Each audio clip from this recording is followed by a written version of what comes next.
We are on. You're awake now. I'll let Herb play with the volume there. Did you let those songs sink in? What did we just sing about? Jesus? Kingdom come? Joy by and by? Joy, joy, there'll be joy by and by. Over yonder, come let us sing of our homeland. Shall we gather at the river? I love those songs. Has a lot to do with what we're talking about too. So keep those in mind. And I don't see too many visitors, so welcome members. If there's anyone else watching long distance or on the internet, welcome. We're going to do a short recap of last week and then move on. Who remembers what we talked about last week? Seemed a little controversial. Concept of the future. Concept of the future? Okay. Heaven? All people believe kind of the same. All people believe kind of the same. Yeah, Is that true? kind of the same. Kind of the same. Head shaking no. Okay, so we're just going to click through this and then we're going to move on. So we asked the question, what is the objective for humanity according to Islam? Well, they believe in this place called Jannah. That's our equivalent of heaven. Islam, descendant of Abraham, Abrahamic sort of religion. We looked at Judaism. Again, same Abrahamic roots, future life. Buddhism, Hinduism, Jainism, all these similar isms. They call it nirvana. A little different understanding of it, but it's this better place, better state sort of thing.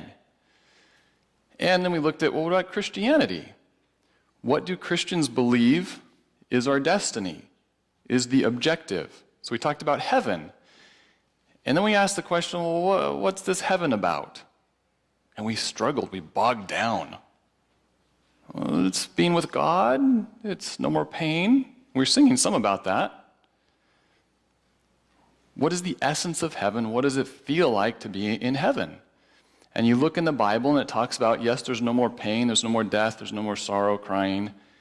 And it also says, in his presence are pleasures forevermore. So heaven is characterized, this future life is characterized as pleasure. Well, that sounds a little weird to us. We don't think of pleasure and God in heaven necessarily in the same breath, per se. We tend to think of pleasure maybe negatively. So, but we're seeing this. What do atheists believe? They don't believe in a God or a future life. It's just here and now. Have as much fun as you can with what you have available. It's pleasure. They're seeking what feels good, what's nice, what's enjoyable. What do scientists tell us, the neurochemistry? How are we wired? Put your hand on a hot stove, you don't like it. That's a negative experience. You stop it, you avoid it. Things that feel good, and of whatever type, we tend to like, we want to do. So scientists tell us that we're wired to avoid pain and to seek pleasure. Again, good, bad, or otherwise, we're not doing any moral judgments yet. What does God say about pleasure? So we said, okay, well, that's interesting, the stuff we just talked about, but let's go to the Bible and see what the Bible and God actually teaches about this. King James Bible Concordance, real simple. Start going through the Bible. And we found that pleasure, this is going to skip through a little bit on us, I'm sorry for that, but the first instance of pleasure is Sarah. Angel says, Sarah, you're going to have a child. And she laughs, ha ha ha. Shall I have pleasure in my old age? And we look it up, and the Hebrew word for pleasure is Eden. Well, what in the world? So we go and we look up Eden, Garden of Eden, and we look it up in the original Hebrew, and it says that the word Eden in Hebrew, the direct literal translation is pleasure. Word for word, direct translation. So God does all this work of creating planet Earth, makes this garden, it's beautiful, creates man and puts him in the garden of pleasure. That's the creator. So that tells us what his intent, his purpose is in his creation and for mankind. For him to be in a place, a state of perfect pleasure. Again, understanding pleasure in a broader sense than some of our understanding in our current society. Okay, let's go back to the Bible. Pleasure. Deuteronomy. We got a correction last week. It wasn't Genesis. Thank you. The laws for the Hebrew people, the Israelites, when you pass through your neighbor's vineyard or his field, you may eat to your pleasure, but don't pick into your vessel and take with you. Okay, so that's one of their laws. And it says, pick and eat to your pleasure. Okay, well that's interesting. Let's look it up in the Hebrew, go back to the concordance. And this is what we find. It's a little fuzzy up here today. But we find that the word here for pleasure is the Hebrew word nephesh, which is soul. God created man and he became a living soul. And we find that in this definition, this understanding of soul is desire, emotion, passion, the seat of appetites, the seat of emotions and passions. A fundamental part of us as a soul are these things that have to do with pleasure. Wow. It's fundamentally who we are. The neuroscientists are finding the fingerprints of the Creator. That's what he built us for. That's his purpose. That's his intention. What were we just singing this morning? There'll be what by and by? Joy, joy, joy. That's a description of a pleasure. Okay, so we're finding in the Bible that it really is there. Regardless of what we have thought or misperceived, it's biblical. It's the original design. And how do you recognize a counterfeit if you don't know what the original is? What's counterfeit religion? Well, you won't know unless you know what the original is. If you don't know what the design, what the intended purpose of something is, interesting flat surface. Looks like a coaster. Maybe I put my mug of hot stuff on it. What is this thing? Should I use it for a plant base to put my plants on? Maybe I can draw on it, get my crayons out. It looks like it would erase. Draw with crayons or markers and then wipe it off and draw again. Would that be the correct use of this design and what it's intended for? Now, I can study my Bible, I can look up stuff on the internet, I can do banking, I can do video conferencing with people. That's what it's designed for.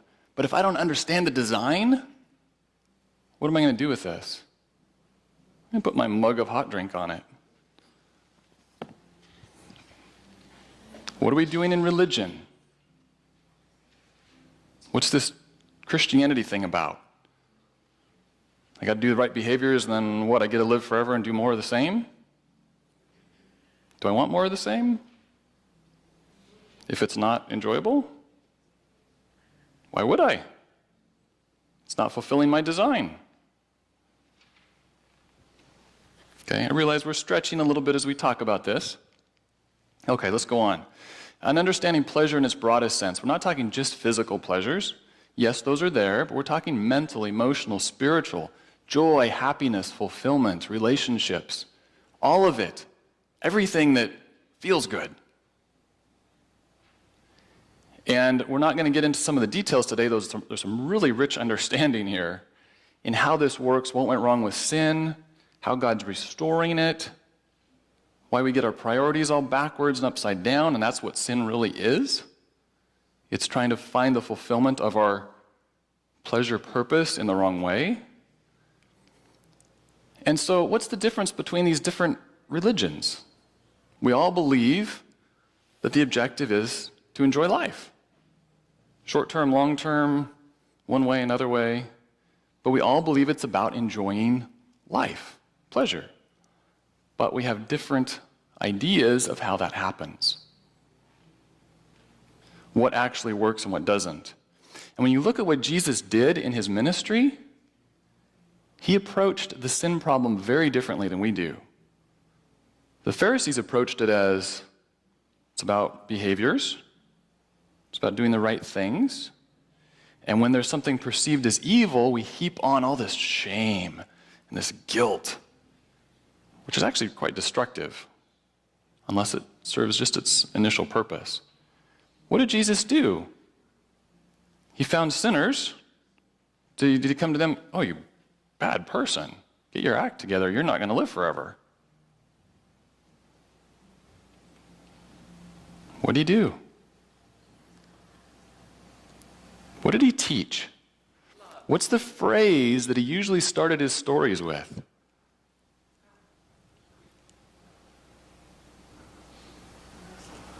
Come on, we're good Christian Adventists here. Blessed be? No?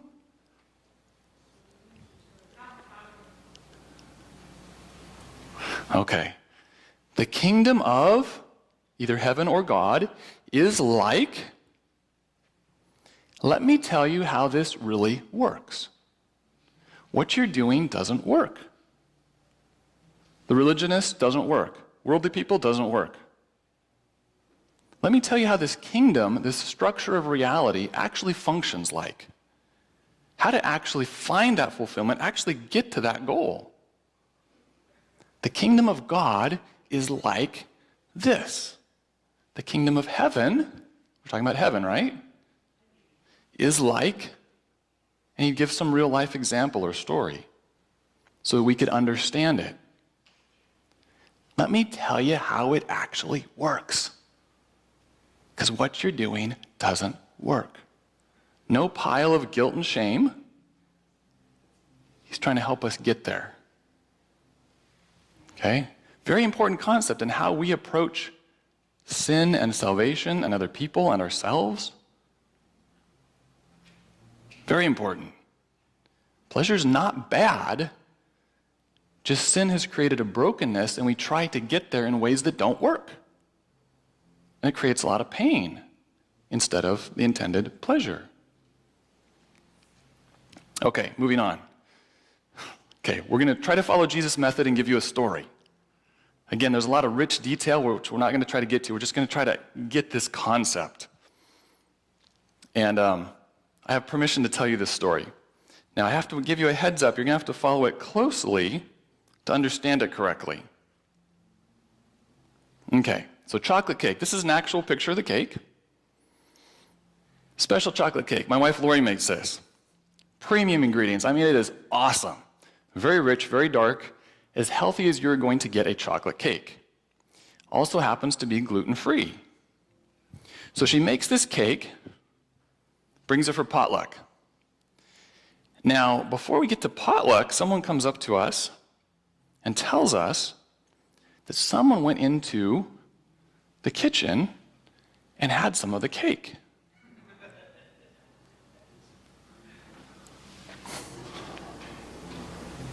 At East. Absolutely, he says. So someone's pilfering this cake before they're supposed to. Okay. So, the person that told us, they told us who did it too. Okay? So, I get this bright idea, and I'm going to write an email to our church board chairman about this problem. Okay? You may not be able to read this here. I'll just read it to you. Oh, yeah, we can. So Dave Coots is our church board chairman. Let's write this letter to Dave. It said, "Hi, Dave. Hope your Sabbath has been great. I was hoping to talk with you at potluck, but you must have had other plans. As a leader of the East Salem Church, I wanted to talk with you about a serious problem happening at East. We brought a special chocolate cake for potluck today. It came to our attention that someone snuck into the kitchen and ate some of our cake before potluck. This just isn't right.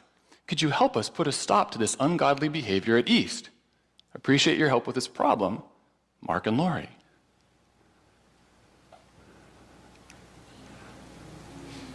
Now, Lori was there when I was writing this, and she's like, "Oh, he's not going to understand this. I'm worried he's actually going to think you're serious." So I followed it with another email. And by the way, do you know who ate the cake? Dave did. But he didn't know we knew. So I was going to have fun with Dave. So he gets this email not knowing that we know it was him. Thinking like maybe we're upset. Now I thought he would get it. Lori was worried. So no, you got to tell him. I don't want him worried, and thinking you're serious. So I sent this other little email right after it. We hope you seriously enjoyed Sabbath food delights today and ate them when there was opportunity, and that we were able to provide such opportunity for you. Happy Sabbath, the Brahmans. And there's actually some smiley winky faces in here. Roll on floor laughing is what that means. We love you. Okay, be thinking about this. Now we get this fun email back from Dave a couple days later. Mark, I want you to know that I take your concern very seriously, and you can be assured that this matter will be handled promptly and discreetly. Your cooperation in this matter will be needed. If by chance there is any cake left, I will need you to bring it to my house for a thorough investigation. Please know that regardless of the outcome of the investigation, I will be unable to return the cake. However, I certainly have no issue returning the pan. Best regards, Dave Coots, Board Chair, East Salem.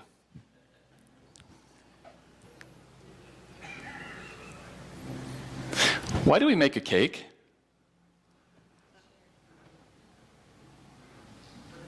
To celebrate. For people's enjoyment, to celebrate. Do I make it to fill up a place on a table at potluck? Not really. Yeah, it usually ends up there. It so happens that Dave does gluten-free, and he is usually deprived of such treats. So he had an opportunity. And I wanted to tweak with him a little bit. I didn't realize this as I was doing this, but I later thought back and was thinking about today. I thought, actually, that's exactly what I'm talking about. How do we perceive religion and what's expected? Now, was I really upset? I pretended I was. No, I was thrilled that he got to enjoy some premium chocolate cake when he had a chance. He had other plans than potluck, that's fine. But I acted like a normal church person, pretending I was worried about the behavior. And I was upset about it. And I'm sure he has to deal with lots of church problems. And here comes another one. People grumpy about this or that or the other thing or whatever. But the cake isn't what mattered. The purpose of the cake is to enjoy life. Right? We want to do as healthy as possible and according to God's plans and all of that, because that actually works and keeps going. But how do we approach God and heaven and religion? Somebody's eating the cake. I'm upset. What's heaven about? Why did God make earth in the first place and heaven? He made it to be enjoyed. What if he makes this beautiful heaven, he says, look, shape up. Maybe if you're good enough. No, Jesus, let me tell you how this actually works so you can experience it. I'm not interested in whacking you on the head. I mean, what you're doing hurts. Ouch, it's hard to watch. And I'm not going to come along and smack you upside the head again and say, shape up. One of the verses in the New Testament that I never hear talked about, but that has made me kind of crazy thinking about, one of the things Jesus said to the Pharisees about evangelism. You travel earth and sea to make one convert, and you make him, come on, you Bible scholars, can you finish it? Twice the son of hell as yourselves. Whoa. He's telling the religious people, number one, by implication that they are children of hell, and their evangelism, teaching all the right doctrines, makes the converts twice as bad as them. How do we do that? You ever think about that? I've done mission stuff. I love mission stuff. I believe in it. But if I believe the Bible and I read that and I go, is my mission stuff doing that? How do I know?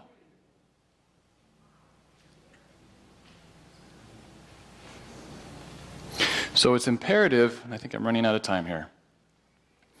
I don't think we're going to get to our other story, which is okay. But it's imperative that we understand the Creator's design and intention, what His heart is, what the original is. We talk about Babylon and prophecy being false religion, the counterfeit, taking people away from God. Are we clear on what the true is, what the original is? Or are we in principle doing and teaching the same stuff? It's about this, you don't die, and I'm not sure why I want to be there, but it's supposed to be good. And does it start here, or do I have to wait? What is this thing of Christianity and salvation about? What God says that fits with what we fundamentally all believe as humans, even atheists, even the scientists, we are designed for pleasure. The question is, how do we get there? And I would submit to you that only the Creator has the answer, and only understanding His heart and His methods will enable us to experience it and enable us to truly share it. So it's time to break for classes. I think the bulletin has where classes are. I know there's a class here in the back side. If you're a guest and you don't know, just ask someone. Have a blessed Sabbath.